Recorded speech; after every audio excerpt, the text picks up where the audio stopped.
How do big guys carry a gun? So for me personally, I choose to carry at the 3 to 5 o'clock-ish position. A big reason is because it's way more comfortable. You can carry appendix. For some people, it will be a little faster on the draw. But like I said, I choose comfortability over ease of access.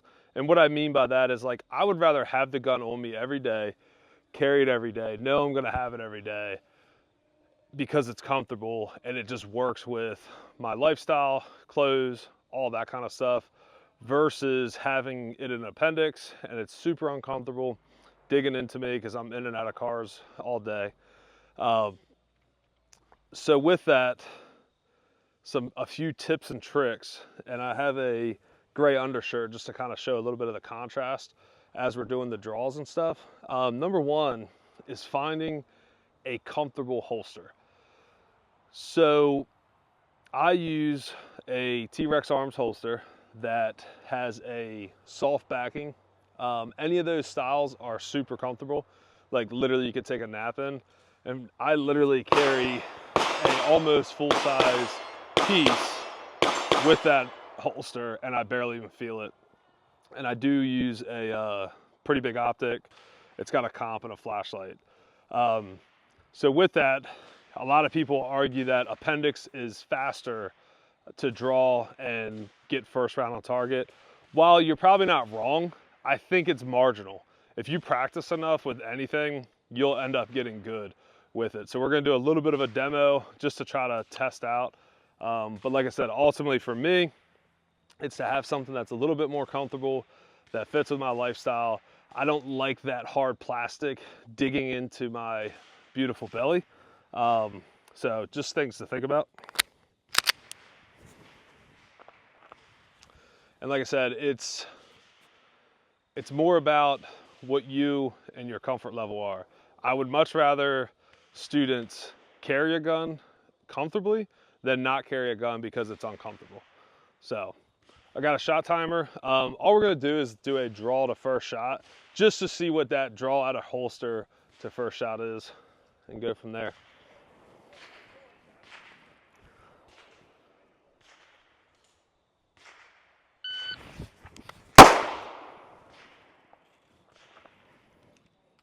That was a 1-3-4. My draw, and hopefully you can see the shot, it is a down 0. But my draw on my competition rig is around a second to sub-second, depending on how far away the first target is. On a target like this, I can be well under a second. So something to think about. So that was just cold start. I haven't shot yet.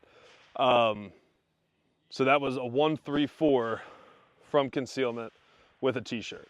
We'll do it again.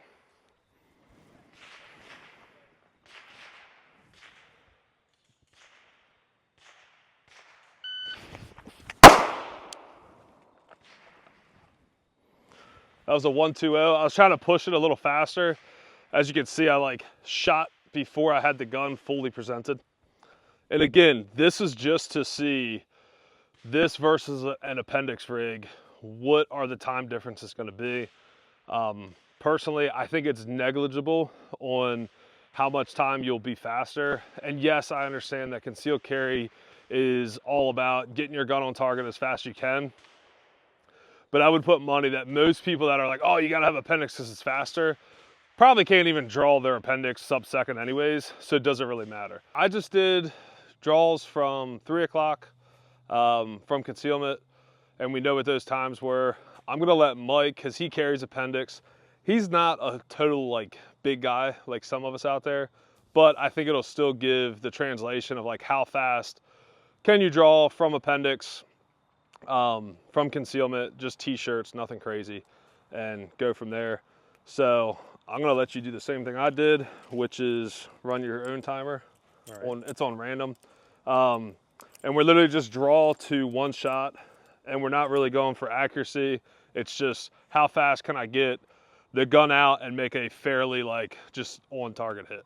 Do I get to know the times? Do I have to beat, or is Nope. Damn. Sure don't. And whenever you're ready, we'll just do like 3 sets.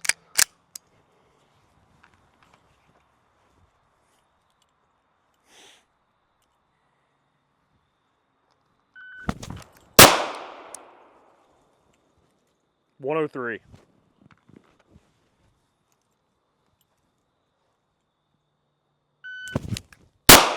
Ooh, that grip was trash. 105.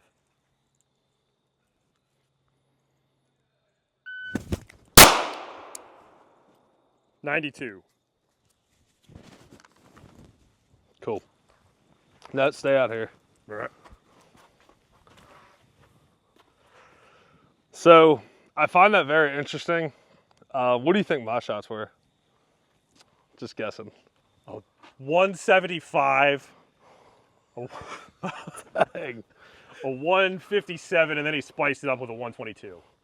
That's about what it was. So I think the fastest was like a tenth or so over one, and then the rest were like 120, 115, something like that.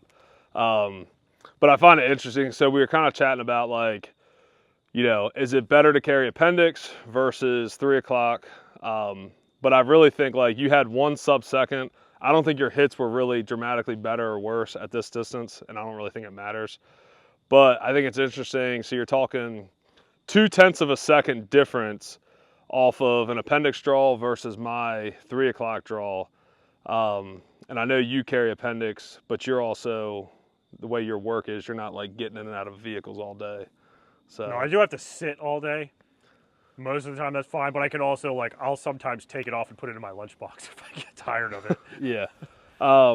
So I think that's pretty interesting to see that, like, kind of what I said earlier, that the shot, like draw to first shot, I guessed it was probably going to be about that, as far as like not that big of a deal, to where it's, do you decide to, hey, I'm going to carry comfortably so I carry every day and actually have my gun with me, or do I carry appendix and then maybe not carry because it's not that comfortable? And that's something that you're going to have to decide as the person carrying the stuff. But anyways, anything else? I don't think so. Cool. Subscribe so you can see more of Mike's belly. Let's talk about holsters. When picking a holster, don't just opt out for the $20 holster off of Amazon. This is something that you really need to do a little bit of research on, especially being a bigger guy, but just in general. A lot of times, once you get into shooting, what ends up happening is you buy a cheap holster, and then you realize that it sucks. So then you're trying to find a better holster. So then you buy another holster. It's not that good. So then you go through this horrible life cycle of buying holsters. And what ends up happening is you have a plastic tote at your house with 50 different holsters. We don't want that. So take my advice, find a holster that's going to fit your needs, your lifestyle, which way you're trying to carry. If you're trying to carry appendix, make sure that you're getting a good quality appendix holster that allows for some give, allows to kind of move with your body, doesn't hurt as bad, hopefully doesn't dig in as much and create hot spots. For me, where I carry 3 to 5 o'clock, I use a T-Rex Arms holster. So the cool thing about this holster is it's got a hard shell on both sides. So I used to carry a black arch, which are so comfortable.